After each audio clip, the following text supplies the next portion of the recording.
नमस्कार दोस्तों, मैं अंकुश एक बार फिर से आप सभी का स्वागत करता हूँ। आज हम ऐसे विषय में बात करेंगे जो हमेशा से हमारे लिए आवश्यक रहा है, वह है योग। योग सिर्फ शरीर और मन को ही नहीं, हमें आत्मा को भी शांत करने में मदद करता है। अभी जैसे समय में कोरोना को लड़ने के लिए योग हमारे लिए बहुत आवश्यक है। तो चलिए हम बात करते हैं राफिया नाथ से, जो योगा की टीचर है, और जानते हैं योगा हमारे लिए कितना महत्वपूर्ण है और किस किस योग करने से कोरोना को हम मात दे सकते हैं। सबसे पहले तो हमें ये जानने की आवश्यकता है कि योग मतलब सिर्फ कोविड नहीं, अन्य बीमारियों में भी बहुत लाभकारी है, क्योंकि अगर हम रोज़ाना योग करेंगे और योग को अपनी दिनचर्या में शामिल करेंगे तो इससे हमारी रोग प्रतिरोधक क्षमता बढ़ेगी, जिससे कि हम बहुत सारे जो डिज़ीज़ है कोविड के साथ साथ उन सारे डिज़ीज़ को लड़ने के लिए जो प्रतिरोधक क्षमता चाहिए होती है वो सिर्फ योग ही दे सकता है। और योग और मेडिटेशन, तो योग और मेडिटेशन अगर हम रोज़ाना करेंगे तो इससे क्या होगा, कोविड के दौरान जो लंग्स कैपेसिटी बढ़ेगी, शरीर में भरपूर मात्रा में ऑक्सीजन की प्राप्ति होगी, जो हमारा इम्यून सिस्टम है बूस्ट होगा, हमारे जितने भी इंटरनल ऑर्गन्स है, स्टमक में जितने भी ऑर्गन्स है वो सारे ऑर्गन्स का मसाज होगा। मसाज होने के अगर वो ऑर्गन्स का मसाज होगा तो उससे क्या होगा, वो ऑर्गन्स स्वस्थ रहेंगे, उन ऑर्गन्स में जो रोग की प्रतिरोधक क्षमता है वो क्षमता स्ट्रांग होगी। सारे ऑर्गन्स अगर हमारे अच्छे तरीके से काम करेंगे तो उससे हमारे शरीर में अन्य बीमारी नहीं होगी, हम स्वस्थ रह पाएंगे, लंग्स हमारा इन्फेक्टेड नहीं हो पाएगा। अगर इन्फेक्टेड हो भी गया किसी भी तरीके से, इन्फेक्शन अगर हो भी गया तो हम जल्दी रिकवर हो पाएंगे, और साथ ही साथ हमें ज़्यादा नुकसान नहीं झेलना पड़ेगा अगर हम रोज़ाना योग को और प्राणायाम को अपनी दिनचर्या में शामिल करते हैं। कौन कौन से योग ज़्यादा महत्वपूर्ण है इस कोविड के लिए? सबसे पहली बात है कि हमें रोज़ाना प्राणायाम करना है। जब हम उठते हैं तो आधा घंटा पहले कुछ ही ना खाए, फिर प्राणायाम करने बैठे। प्राणायाम में हमें भ्रस्त्रिका प्राणायाम, नाड़ी शोधक प्राणायाम, और हमें भ्रामरी प्राणायाम और कपालभाति, ये प्राणायाम हमें करना है रोज़ाना। और इसके साथ साथ आसन में हमें करना है भृंगासन, मंडूकासन, सेतुबंधासन, भुजंगासन, वीरभद्रासन। और वीरभद्रासन के साथ साथ हम अन्य कई आसन कर सकते हैं, पर ये सारे आसन मेनली जो हमारा रोग प्रतिरोधक क्षमता है और साथ ही साथ जो हमारा लंग्स और इम्यूनिटी पावर, ये दोनों के लिए बहुत ही लाभकारी है। हमने राफिया नाथ जी से बात किया और जाना योग की महत्वपूर्ण बातें। अब योगा में कौन कौन सा आसन किस किस तरीके से करना है वह देखते हैं राफिया नाथ की। जैसे कि हम सभी जानते हैं कि हार्ट से रिलेटेड समस्या बहुत बढ़ते जा रही है और बहुत सारे लोगों को हार्ट अटैक होता जा रहा है। तो हम किस प्रकार अपने हार्ट को स्वस्थ रख सकते हैं, किस प्रकार से हम घर पे भी बैठ करके और ऑफिस में भी बैठ करके हम प्राणायाम कर सकते हैं हार्ट से रिलेटेड। तो जो हम हार्ट से रिलेटेड प्राणायाम करेंगे उसे हम हृदय मुद्रा प्राणायाम करते हैं। हृदय मुद्रा प्राणायाम करने के लिए हमें इस मुद्रा को लगाना पड़ता है, हृदय मुद्रा को। ये हमारा अंगूठा रहेगा, इसमें हम ऐसे अपनी फिंगर को इन करेंगे, फिर अंगूठे को पूरे फोल्ड करते हुए 2 उंगलियों पे लगाएंगे और हम घुटने के ऊपर रखेंगे, हमारा पीठ सीधा रहेगा, और इनहेल और एक्सहेल करेंगे। ऐसा आप ऑफिस में भी कर सकते हैं, घर में भी कर सकते हैं, जिससे हार्ट से रिलेटेड समस्या खत्म होगी, हार्ट अटैक की प्रॉब्लम दूर होगी, और साथ ही साथ हार्ट अटैक नहीं होगा, और जो हमारा ब्लड पंपिंग का काम है हार्ट का, वो अच्छे तरीके से करेगा। हार्ट मतलब पूरे तरीके से हार्ट हमारा स्वस्थ रहेगा। तो इसे आप अपनी डेली रूटीन में ज़रूर शामिल करें। नेक्स्ट हम करेंगे भ्रस्त्रिका प्राणायाम। भ्रस्त्रिका प्राणायाम करने से लंग्स की कैपेसिटी बढ़ती है, हमारे बॉडी में पूरी तरीके से ऑक्सीजन पहुंचता है, और साथ ही साथ इसे करने से जितने भी लंग्स में प्रॉब्लम्स है वो प्रॉब्लम्स दूर होती है। भ्रस्त्रिका प्राणायाम करने के लिए हम इस मुद्रा में बैठेंगे, मतलब हमारा जो अंगूठा है वो इशारे की फिंगर के ऊपर टच रहेगा। तीनों फिंगर स्ट्रेट करते हुए हम घुटने के ऊपर रख के बैठेंगे और सांस लेंगे, फिर एक्सहेल करेंगे।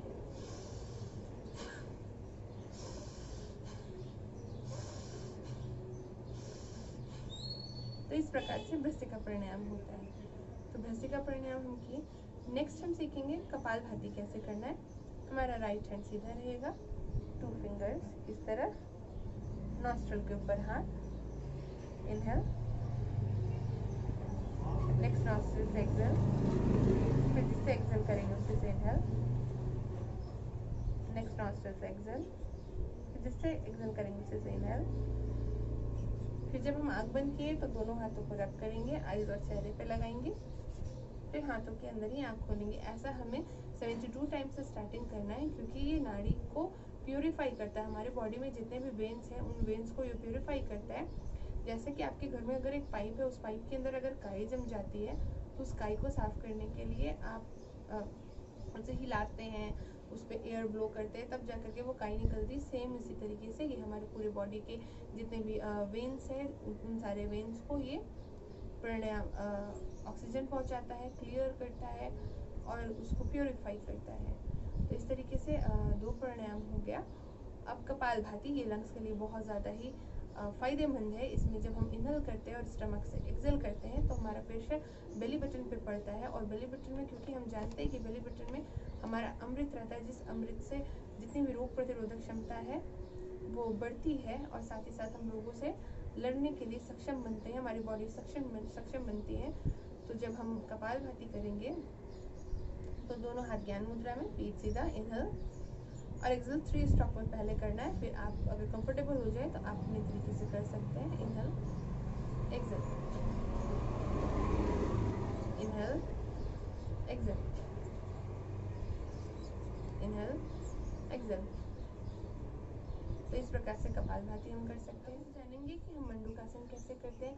मंडूकासन करने के समय जब हम अपने हाथों को मुट्ठी बांध करके हमारे हाथ हमारे पेट के पास रहते हैं तो इससे क्या होता है कि हमारे पेट के जितने भी ऑर्गन्स हैं वो सारे ऑर्गन्स का मसाज होता है, जिससे कि हमारी इम्यूनिटी पावर, हमारे जो पेट के अंदर के ऑर्गन्स हैं उनका पावर एक्टिवेट होता है और हमारे शरीर को अच्छे तरीके से फायदा पहुंचता है। तो मंडूकासन करने के लिए सर्वप्रथम हमें वज्रासन में बैठ जाना है। वज्रासन में बैठने के बाद हमारा हाथ मुट्ठी बंधेगा, पेट पे रहेगा, इनहेल करते हुए, एक्सेल करते हुए डाउन जाना है, सर सामने की तरफ, फिर इनहेल करते हुए ऊपर की तरफ, पेट हमारा कस के पेट के पास, फिर इनहेल करते हुए स्टे करना है, फिर एक्सेल करते हुए डाउन, फिर इनहेल करते हुए ऊपर। इस तरीके से हम मंडूकासन करते हैं, जिससे कि हमें बहुत फायदे पहुंचते हैं। अगर हम चाहते हैं कि हमारी लंग्स की कैपेसिटी बढ़े और साथ साथ हमारे पेट के जितने भी इंटरनल ऑर्गन्स हैं वो ऑर्गन स्ट्रांग हो, उसकी पावर, उनकी शक्ति बढ़े और इम्यूनिटी पावर बूस्ट हो, हमारे पाचन क्रिया सही तरीके से हो और साथ ही साथ लंग्स की कैपेसिटी बढ़े, तो रोज़ाना हमें भृंगासन करना है। भृंगासन हम कैसे करेंगे? भृंगासन करने के लिए हमें पिलो ले लेना है। पिलो ले लेने के बाद ये पिलो हमें अपने पेट के पास रखना है और इसके ऊपर सो जाना है। हम इस प्रकार से सो जाते हैं और जो हमारा पैर है वो पैर फोल्ड होगा, दोनों पैर, और सर नीचे। अब हमें इनहेल करते हुए ऊपर करना है, एक्सेल करते हुए डाउन, इनहेल करते हुए ऊपर, एक्सेल करते हुए डाउन, फिर इनहेल करते हुए ऊपर। अब हमें होल्ड करना है, इनहेल करते हुए डाउन। तो इस प्रकार से रोज़ाना हमें ये भृंगासन अगर हम 5 से 6 बार करेंगे तो हमारी लंग्स की कैपेसिटी बढ़ेगी और इसके साथ साथ हमारा लंग्स स्ट्रांग होगा और हमारे स्टमक में जितने भी ऑर्गन्स हैं, इंटरनल ऑर्गन्स, उन ऑर्गन्स को ऊर्जा प्राप्त हो। रोज़ाना योग को अपनी दिनचर्या में शामिल करें और स्वस्थ रहें और निरोग रहें, क्योंकि अगर हम योग को अपनी दिनचर्या में शामिल करते हैं तो इससे हमें शारीरिक और मानसिक दोनों रूप से लाभ मिलता है और precaution is better than cure.